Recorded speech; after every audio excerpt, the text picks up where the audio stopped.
Hello everyone, Dr. Mark Dennis here, your professor for Finance 4501 Investments at Keiser University. Welcome to final project tip number 3. This time we'll be diving into an important concept in portfolio performance analysis known as Jensen's alpha.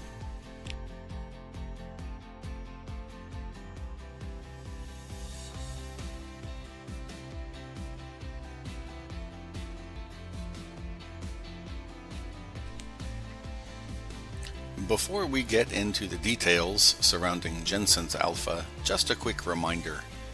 Your final project is worth 20% of your final grade.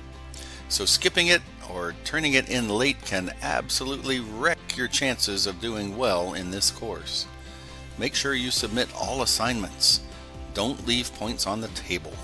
A 0 here could really drag down an otherwise solid performance.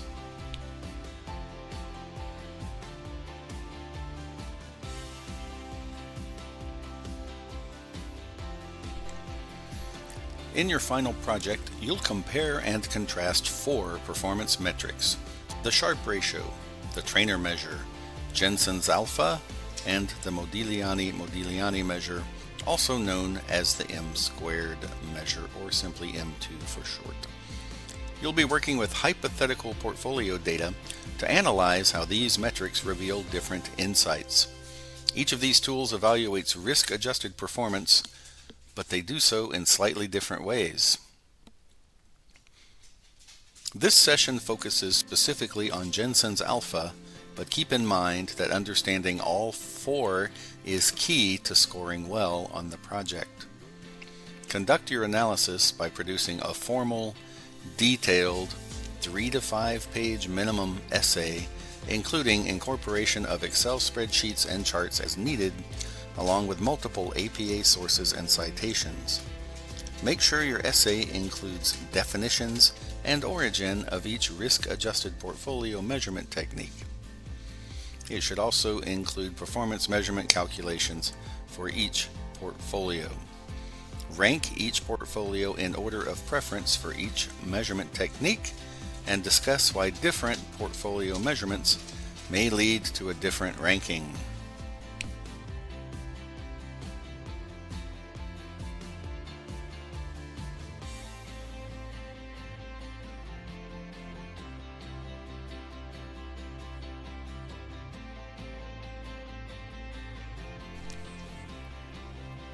So what exactly is alpha?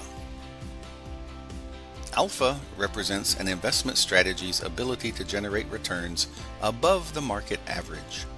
Think of it as your portfolio's edge. In technical terms, alpha is often called an abnormal return. This means it's the return above what you would expect if markets were perfectly efficient.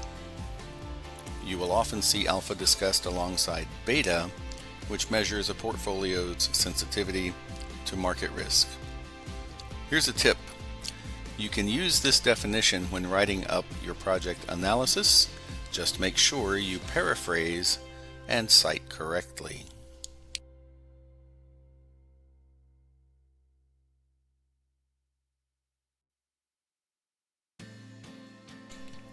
Jensen's alpha is one of the most respected ways to measure this abnormal return. It compares the actual return of your portfolio to what the CAPM, the capital asset pricing model, says you should have earned based on market risk. If your portfolio outperformed the CAPM prediction, the alpha is positive, and that's a good thing. It suggests skill, not just luck.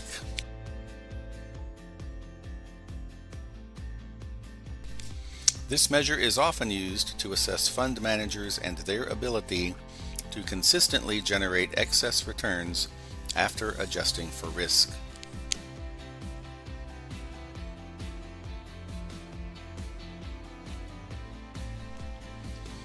Here's the formula.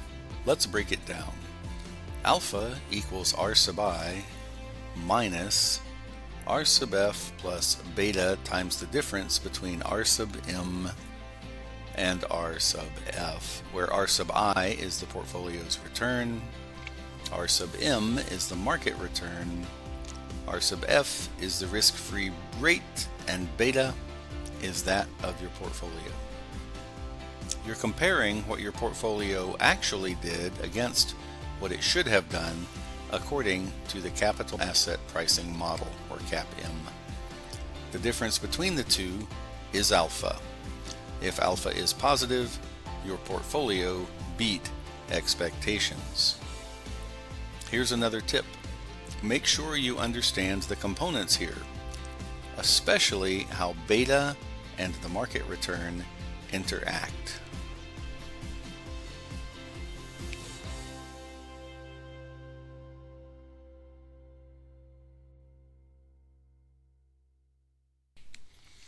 Now let's talk about how to apply this in real-world analysis.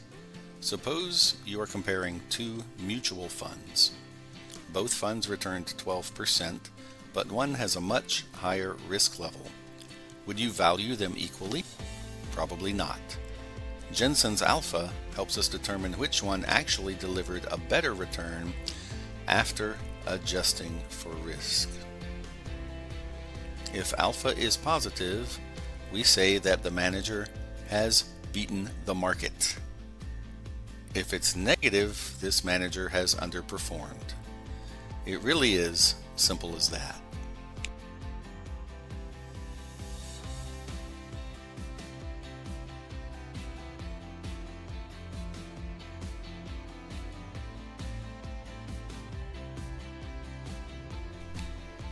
Let's get a little more practical.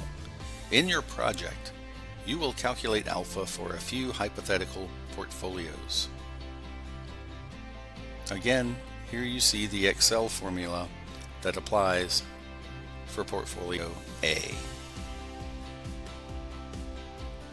Make sure you reference the correct cells for portfolio return, risk-free rate, market return, and beta. Be extra careful with placement of parentheses. Excel will not calculate this properly if your syntax is incorrect. And yes, you'll be doing this for each of the other portfolios as well. Another tip: add conditional formatting to highlight positive versus negative alpha. It can make your spreadsheet easier to interpret.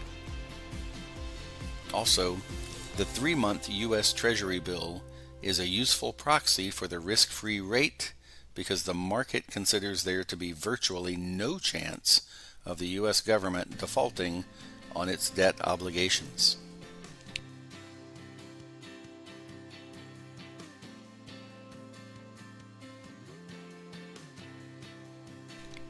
This concludes tip number 3.